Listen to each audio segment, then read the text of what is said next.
क्या आप जानते हैं कि भारत के इतिहास का सबसे घातक आदमखोर जीव कोई बाघ नहीं बल्कि एक तेंदुआ था। एक ऐसा तेंदुआ जिसके नाम सरकारी दस्तावेजों में 400 से ज्यादा इंसानों के शिकार दर्ज हैं। चलिए जानते हैं इस तेंदुए की शुरुआत की वो प्रामाणिक कहानी।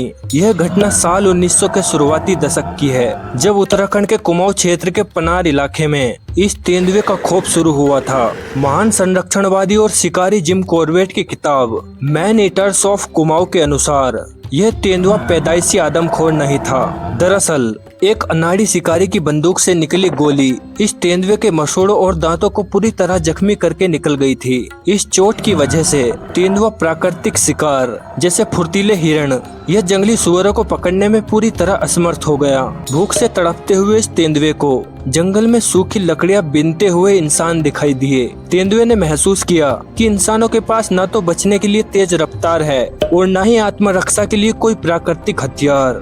बस इसी मजबूरी और आसान शिकार की तलाश में इस तेंदुए ने अपना पहला इंसानी शिकार किया। लेकिन क्या आपको पता है कि इस तेंदुए के शिकार करने का तरीका सामान्य तेंदुओं से कितना अलग और खतरनाक था? आमतौर पर तेंदुए इंसानों की बस्ती से दूर रहते हैं, लेकिन यह तेंदुआ इतना शातिर हो चुका था कि इसने इंसानों के डर को पूरी तरह छोड़ दिया। घायल होने के बावजूद इसकी ताकत और चालाकी इतनी बढ़ गई थी कि कुमाऊं के स्थानीय लोग शाम ढलते ही अपने घरों को अंदर से पूरी तरह बंद कर लेते थे।